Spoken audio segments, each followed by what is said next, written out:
നമ്മുടെ സംസ്ഥാനത്തിന് മേൽ സ്വാധീനം ചെലുത്തിയ മറ്റൊരു പ്രധാനപ്പെട്ട ഘടകമാണ് കൊളോണിയൽ ഭരണവും അതിൻ്റെ സ്വാധീനവും. Colonial influence and impact of the colonial administration of in Kerala എന്ന സങ്കല്പം വളരെ പ്രധാനപ്പെട്ട ഒന്നാണ്.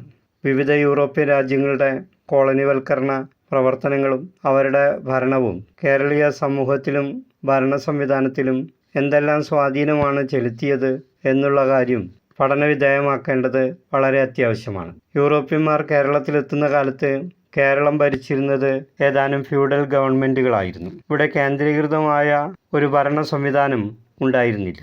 കേരളത്തിൻ്റെ വിവിധ ഭാഗങ്ങൾ ഭരിച്ചിരുന്നത് നാടുവാഴികളായിരുന്നു. അവർക്ക് പരസ്പര ബഹുമാനം ഉണ്ടായിരുന്നില്ല. കോലത്തുനാട് ഭരിച്ചിരുന്നത് കോലത്തിരിമാരായിരുന്നു.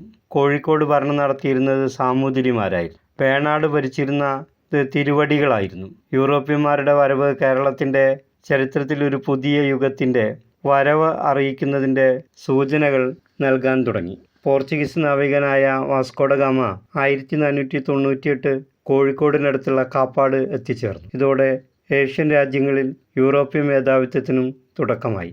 ഏതാണ്ട് 1498 മുതൽ 1947 വരെയുള്ള 5 നൂറ്റാണ്ടിൻ്റെ ചരിത്രത്തെ ഈ കോളനിവൽക്കരണ പ്രക്രിയ, സാമ്രാജ്യത്വവൽക്കരണ പ്രക്രിയ ഏറെ സ്വാധീനിച്ചു. കേരളത്തിൻ്റെ മധ്യകാല ചരിത്രത്തിൽ പോർച്ചുഗീസുകാർ പ്രധാന പങ്കുവഹിച്ചിട്ടുണ്ട്. ഇന്ത്യയുടെ വാണിജ്യ ചരിത്രത്തിൽ ഒരു പുതിയ യുഗത്തിന് തുടക്കം കുറിച്ചത് വാസ്കോഡ ഗാമയുടെ കോഴിക്കോട്ടേക്കുള്ള വരവാണ്. പോർച്ചുഗീസുകാർ കേരളത്തിലെത്തുന്നത് നിരവധി കാരണങ്ങളുണ്ടായിരുന്നു. അവരുടെ വരവിൻ്റെ പ്രഥമ ലക്ഷ്യം ഇന്ത്യയിലേക്ക് ഒരു പുതിയ സമുദ്രമാർഗം കണ്ടുപിടിക്കുക എന്നതായിരുന്നു. മലബാറിൽ നിന്നുള്ള സുഗന്ധദ്രവ്യങ്ങളും പ്രത്യേകിച്ച് കുരുമുളക് ശേഖരിക്കുന്നതിനുള്ള തീവ്രമായ ആഗ്രഹം കേരളത്തെ രാഷ്ട്രീയമായി ഏകീകരിക്കുന്നതിനുള്ള സാമൂതിരിയുടെ പദ്ധതി പോർച്ചുഗീസുകാരുടെ വരവിന് കാരണമായി തീർന്നു. അതുമാത്രമല്ല, ഇംഗ്ലീഷുകാരും മൈസൂരും തമ്മിലുള്ള ഏറ്റുമുട്ടലിനും ആദ്യകാല കോളനിവൽക്കരണ പ്രവർത്തനങ്ങൾ കാരണമായി തീർന്നു. പല വിധത്തിലും പഴയ മലബാർ മദ്രാസ് പ്രവിശ്യയുടെ ഭാഗമായിരുന്നു. സാമ്പത്തികമായി ഈ പ്രദേശങ്ങൾ അവികസിതമായിരുന്നു. 1792 മലബാർ മൈസൂർ സുൽത്താൻ്റെ കയ്യിൽ നിന്നും ബ്രിട്ടീഷ് ഈസ്റ്റ് ഇന്ത്യ കമ്പനി പിടിച്ചെടുത്തു. 1947 വരെ ഈ പ്രദേശം കൊളോണിയൽ ശക്തികളുടെ, പ്രത്യേകിച്ച് ബ്രിട്ടീഷ് കൊളോണിയൽ ശക്തികളുടെ നിയന്ത്രണത്തിലായി മാറി. ചെറിയ നാട്ടുരാജ്യങ്ങളായ കോലത്തുനാട്, കോട്ടയം, കടത്തനാട്, കോഴിക്കോട്, താനൂര്, വള്ളുവനാട്, പാലക്കാട്, മലബാർ പ്രദേശങ്ങളും മൈസൂർ രാജാക്കന്മാരുടെ നിയന്ത്രണത്തിലായിരുന്നു. ഹൈദരാലിയും മകൻ ടിപ്പു സുൽത്താനുമായിരുന്നു മൈസൂരിലെ പ്രമുഖരായ ഭരണാധികാരികൾ. 4 ആംഗ്ലോ മൈസൂർ യുദ്ധങ്ങളാണ് പ്രധാനമായും നടന്നത്. അതിൽ 3-ാം ആംഗ്ലോ മൈസൂർ യുദ്ധം, ആ യുദ്ധാനന്തരം ശ്രീരംഗപട്ടണം സന്ധി പ്രകാരം 1792 മലബാർ ബ്രിട്ടീഷുകാരുടെ നിയന്ത്രണത്തിലായി. 1799 കാസർഗോഡും അവരുടെ നിയന്ത്രണത്തിലായി. കൊച്ചി രാജാവുമായി 1791 തിരുവിതാംകൂറുമായി 1795 കമ്പനി കരാർ ഒപ്പുവെച്ചു. വർഷം തോറും ഒരു നിശ്ചിത തുക കരാറായി കമ്പനിക്ക് നൽകാനും ധാരണയായി. ബ്രിട്ടീഷ് ഇന്ത്യയിലെ മദ്രാസ് പ്രവിശ്യയിൽ മലബാറും ദക്ഷിണ കനാറയും, അതായത് കാസർഗോഡും ഉൾപ്പെടുത്തി. ഇപ്പോൾ കൊച്ചി രാജാക്കന്മാരും തിരുവിതാംകൂർ രാജാക്കന്മാരും ബ്രിട്ടീഷ് മേധാവിത്വം അംഗീകരിച്ച് സ്വതന്ത്ര ഭരണം നടത്തി. കേരളത്തിലെ ബ്രിട്ടീഷ് ഭരണത്തിലുള്ള അസംതൃപ്തിയും സംഘടിതമായ പ്രക്ഷോഭങ്ങളും അസാധാരണമായിരുന്നില്ല. കേരളവർമ്മ പഴശ്ശിരാജയുടെ നേതൃത്വത്തിൽ തലശ്ശേരിയിലും വയനാടും വലിയ ഏറ്റുമുട്ടലുകളും പ്രക്ഷോഭങ്ങളും നടന്നു. ബ്രിട്ടീഷുകാർക്കെതിരെ വലിയ രീതിയിൽ പ്രാദേശികമായ ചെറുത്തുനിൽപ്പുകൾ ഉയർന്നു വന്നു. പോർച്ചുഗീസുകാരെ തുടർന്ന് ഡച്ചുകാരും ഫ്രഞ്ചുകാരും കേരളത്തിലെത്തി. എല്ലാവരും കേരളത്തിലെത്തിയത് പ്രാഥമികമായും വ്യാപാര ആവശ്യത്തിനായിട്ടാണ്. എന്നാൽ പിന്നീട് അത് രാഷ്ട്രീയമായ സാമ്രാജ്യ സ്ഥാപനത്തിനുള്ള ആഗ്രഹങ്ങളായി മാറി. അവർ അവരുടെ ആധിപത്യം ഇന്ത്യൻ മണ്ണിൽ സ്ഥാപിക്കുകയും അവരുടെ ഭരണം നമ്മുടെ മേൽ അടിച്ചേൽപ്പിക്കുകയും ചെയ്തു. 1757 മുതൽ 1947 വരെ ബ്രിട്ടീഷുകാർ അവരുടെ ആധിപത്യം സ്ഥാപിച്ചു. എന്നാൽ ഇന്ത്യ മുഴുവനും ബ്രിട്ടീഷുകാർക്ക് നേരിട്ട് ഭരിക്കാൻ ആയില്ല. ധാരാളം പ്രദേശങ്ങൾ നാട്ടുരാജാക്കന്മാരുടെ ഭരണത്തിൽ തന്നെ തുടർന്നു. എന്നാൽ അവരെല്ലാം ബ്രിട്ടീഷുകാരുടെ പരമാധികാരം അംഗീകരിച്ചിരുന്നു. നാട്ടുരാജ്യങ്ങളുടെ പ്രതിരോധം, വിദേശ നയം എന്നിവ പൂർണ്ണമായും ബ്രിട്ടീഷ് നിയന്ത്രണത്തിലായിരുന്നു. എന്നാൽ ആഭ്യന്തര ഭരണത്തിൽ അവർ കൂടുതൽ സ്വാതന്ത്ര്യം അനുഭവിച്ചു പോന്നു. ഇന്ത്യയിലെ ബ്രിട്ടീഷ് സാമ്രാജ്യത്തിൻ്റെ വളർച്ച കേരളത്തിലും അവരുടെ ആധിപത്യത്തിൻ്റെ വളർച്ചയ്ക്ക് വഴിയൊരുക്കി. കേരളത്തിലെ നാട്ടുരാജ്യങ്ങളിൽ തിരുവിതാംകൂറാണ് ആദ്യം ബ്രിട്ടീഷ് ഈസ്റ്റ് ഇന്ത്യ കമ്പനിയുടെ മേധാവിത്വം അംഗീകരിച്ച് കരാർ ഒപ്പുവെച്ചത്. അതുകൊണ്ട് മറ്റിന്ത്യൻ രാജ്യങ്ങളുടെ ദുർഗതി ഈ തിരുവിതാംകൂറിന് ഉണ്ടായില്ല. അത്തരം നാശനഷ്ടങ്ങൾ ഒഴിവാക്കാനുള്ള ഭാഗ്യവും തിരുവിതാംകൂറിന് ലഭിച്ചു.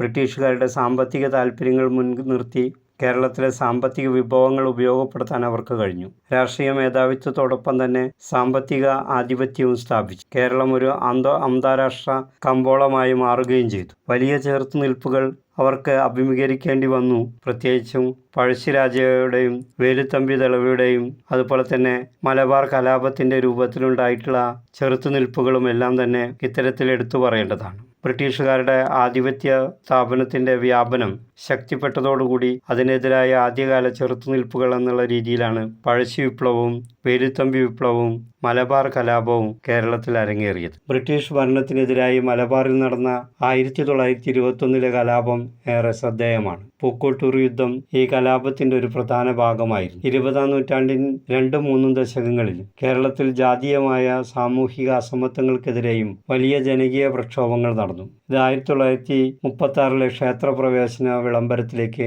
നയിച്ചു. അതോടെ എല്ലാ ആയുധജാതിക്കാർക്കും തിരുവിതാംകൂറിലെ ഹിന്ദു ക്ഷേത്രങ്ങളിൽ പ്രവേശനം ലഭിക്കുന്നതിനുള്ള സാഹചര്യമൊരുക്കി. ഹിന്ദു സമൂഹത്തിലെ ഐക്യം നിർമ്മാർജ്ജനം ചെയ്യാൻ ശ്രീനാരായണ ഗുരുവിനെയും ചട്ടമ്പി സ്വാമിയെയും പോലെയുള്ള സാമൂഹിക പരിഷ്കർത്താക്കൾ രംഗത്തു വന്നു. വലിയ സാമൂഹിക പ്രക്ഷോഭങ്ങൾ സംഘടിപ്പിക്കപ്പെട്ടു. 1924 നടന്ന വൈക്കം സത്യാഗ്രഹം കേരള ചരിത്രത്തിലേറെ ശ്രദ്ധേയമാണ്. ഗാന്ധിജി പോലും നേരിട്ട് പങ്കെടുത്ത ഐതിഹാസികമായ പ്രക്ഷോഭമായിരുന്നു വൈക്കം സത്യാഗ്രഹം. വൈക്കം ക്ഷേത്രത്തിന് പുറത്തുള്ള റോട്ടിലൂടെ നടക്കാനുള്ള താഴ്ന്ന ജാതിക്കാരുടെ സഞ്ചാര സ്വാതന്ത്ര്യത്തിന് വേണ്ടിയായിരുന്നു ഈ സത്യാഗ്രഹം. അവസാനം അത് വിജയം കണ്ടു. അയിത്തജാതിക്കാരുടെ സഞ്ചാര സ്വാതന്ത്ര്യം അംഗീകരിക്കപ്പെട്ടു. പ്രശസ്തമായ ക്ഷേത്രപ്രവേശന വിളംബരം നടത്തിയത് തിരുവിതാംകൂർ മഹാരാജാവായിരുന്ന ശ്രീ ചിത്ര ബാലരാമവർമ്മയായിരുന്നു.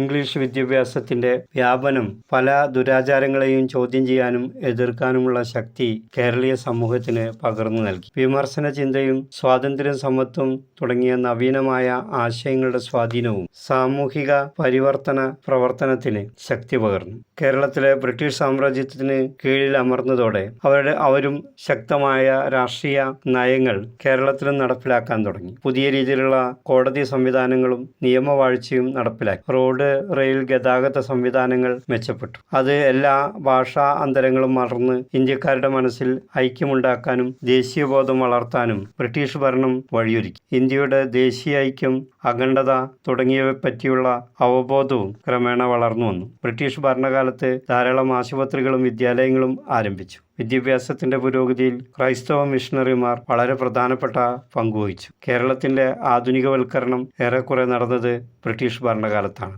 ധാരാളം റെയിൽവേ ലൈനുകളും പാലങ്ങളും നല്ല റോഡുകളും നിർമ്മിക്കപ്പെട്ടു. ഇത്തരത്തിൽ സമഗ്ര മേഖലയിലുള്ള മാറ്റങ്ങളാണ് ബ്രിട്ടീഷ് ഭരണവും മറ്റ് കൊളോണിയൽ ശക്തികളുടെ ഭരണവും ഈ കേരളീയ ഭൂപ്രദേശങ്ങളിൽ സ്ഥാപിക്കപ്പെട്ടതിൻ്റെ ഭാഗമായി ഉണ്ടായത് എന്നുള്ള കാര്യമാണ് നമ്മൾ ഒന്നാമത്തെ മൊഡ്യൂളിൽ പ്രധാനമായിട്ടും പഠിക്കുന്നത്. ഇതോടുകൂടി നമ്മുടെ ഒന്നാമത്തെ മൊഡ്യൂൾ ഇവിടെ പൂർത്തിയാവുകയാണ്.